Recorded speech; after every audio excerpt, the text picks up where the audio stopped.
ओम परमात्मने नमः। युक्ताहार विहारस्य युक्त चेष्टस्य कर्मसु युक्त स्वप्नावबोधस्य योगो भवति दुःखः। अर्थात युक्ताहार विहारस्य भोजन सत्य और न्यायपूर्वक कमाए हुए धन का हो, सात्विक हो, अपवित्र ना हो। भोजन स्वाद बुद्धि और पुष्टि बुद्धि से न किया जाए, प्रत्युत साधन बुद्धि से किया जाए। भोजन धर्म शास्त्र और आयुर्वेद की दृष्टि से किया जाए तथा उतना ही किया जाए जितना सुगमता से पच सके। तो भोजन शरीर के अनुकूल हो तथा वह हल्का और थोड़ी मात्रा में, खुराक से थोड़ा कम हो, ऐसा भोजन करने वाला ही युक्त यथोचित आहार करने वाला है। विहार भी यथायोग्य हो, अर्थात ज्यादा घूमना फिरना न हो, प्रत्युत स्वास्थ्य के लिए जैसा हितकर हो वैसा ही घूमना फिरना हो। तो व्यायाम, योगासन आदि भी न तो अधिक मात्रा में किए जाएं न उनका अभाव ही हो, ये सभी यथायोग्य हों। ऐसा करने वाले को यहां युक्त विहार करने वाला बताया गया है। तो युक्त चेष्टस्य कर्मसु, अपने वर्ण आश्रम के अनुकूल जैसा देश काल परिस्थिति आदि प्राप्त हो जाए उसके अनुसार शरीर निर्वाह के लिए कर्म किए जाएं और अपनी शक्ति के अनुसार कुटुंबियों की तथा समाज की हितबुद्धि से सेवा की जाए तथा परिस्थिति के अनुसार जो शास्त्र विहित कर्तव्य कर्म सामने आ जाए उसको बड़ी प्रसन्नता पूर्वक किया जाए। इस प्रकार जिसकी कर्मों में यथोचित चेष्टा है उसका नाम यहां युक्त चेष्ट है। तो युक्त स्वप्ना सुप्रावबोधस्य, सोना इतनी मात्रा में हो जिससे जगने के समय निद्रा आलस्य न सताए, दिन में जागता रहे और रात्रि के समय भी आरंभ में तथा रात के अंतिम भाग में जागता रहे। रात के मध्य भाग में सोए, उसमें भी रात में ज्यादा देर तक जागने से सवेरे जल्दी नींद नहीं खुलेगी, अतः जल्दी सोए और जल्दी जागे। तात्पर्य है कि जिस सोने और जागने से स्वास्थ्य में बाधा न पड़े, योग में विघ्न न आए, ऐसे यथोचित सोना और जागना चाहिए। यहां युक्त स्वप्नस्य कहकर निद्रावस्था को ही यथोचित कह देते तो योग निद्रा की, योग की सिद्धि में बाधा नहीं लगती थी। और पूर्व श्लोक में कहे हुए अधिक सोना, बिल्कुल न सोना, इनका निषेध यहां यथोचित सोना कहने से ही हो जाता है। तो फिर यहां अवबोध शब्द देने में क्या तात्पर्य है? यहां अवबोध शब्द देने का तात्पर्य है कि जिसके लिए मानव जन्म मिला है उस काम में लग जाना, भगवान में लग जाना, अर्थात सांसारिक संबंध से ऊंचा उठकर साधना में यथायोग्य समय लगाना, इसी का नाम जागना है। यहां ध्यान योगी के आहार विहार चेष्टा सोना और जगना, इन पांचों को युक्त यथायोग्य कहने का तात्पर्य है कि वर्ण आश्रम देश काल परिस्थिति जीविका आदि को लेकर सबके नियम एक समान नहीं चल सकते।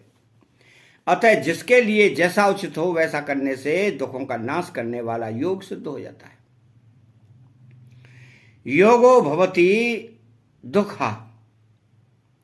इस प्रकार यथोचित आहार विहार आदि करने वाले ध्यान योगी का दुखों का अत्यंत अभाव करने वाला योग सिद्ध हो जाता है।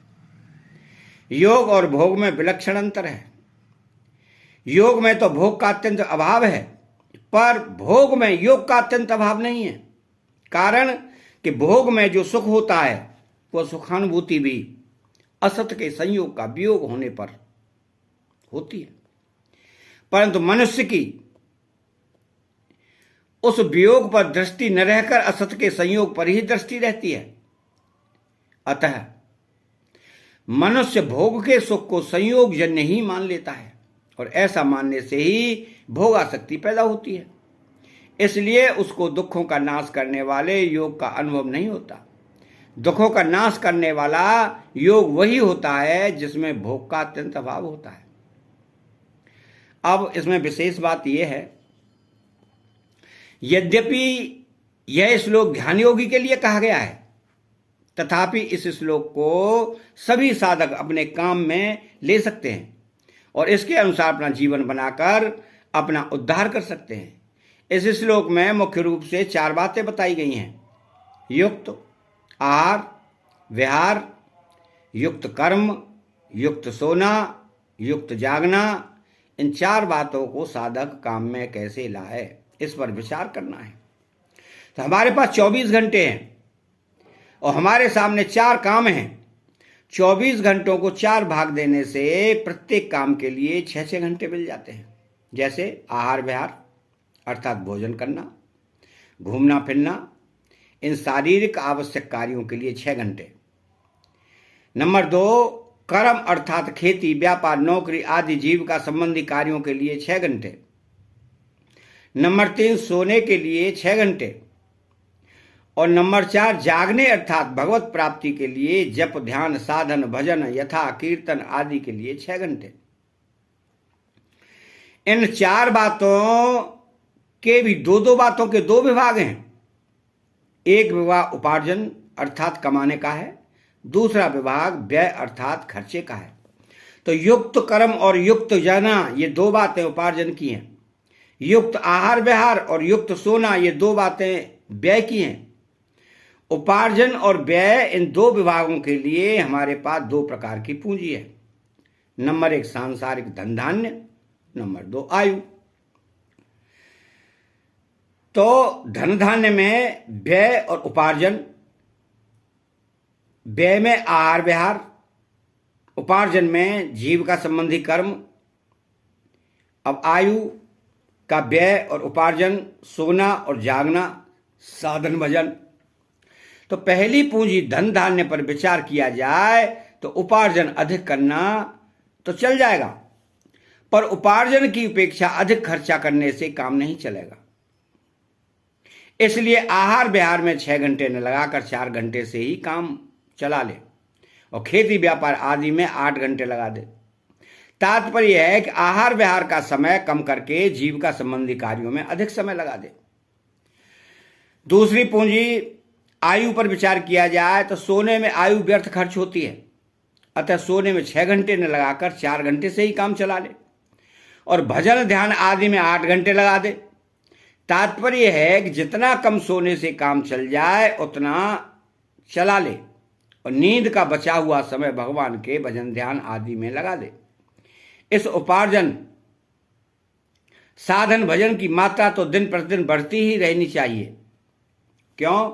हम यहां सांसारिक धन वैभव आदि कमाने के लिए नहीं आए हैं, प्रत्युत परमात्मा की प्राप्ति करने के लिए ही आए हैं। इसलिए दूसरे समय में से जितना समय निकाल सके उतना समय निकालकर अधिक से अधिक भजन ध्यान करना चाहिए।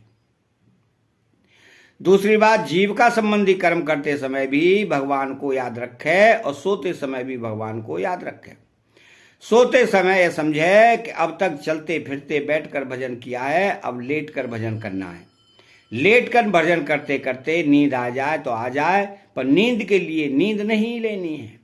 इस प्रकार लेटकर भगवत स्मरण करने का समय पूरा हो गया तो फिर उठकर भजन ध्यान सत्संग स्वाध्याय करें और भगवत स्मरण करते हुए ही काम धंधे में लग जाए, तो सबका सब काम धंधा भजन हो जाएगा। अब इसके गूढ़ भाव में 16 और 17 में श्लोक ध्यान योग के लिए तो उपयोगी है ही, अन्य योगियों साधकों के लिए भी बड़े उपयोगी हैं। अतः चैनल को सब्सक्राइब करें, बेल आइकन घंटी को दबाएं और कमेंट बॉक्स में राधे कृष्णा लिखें। जय श्री राधे।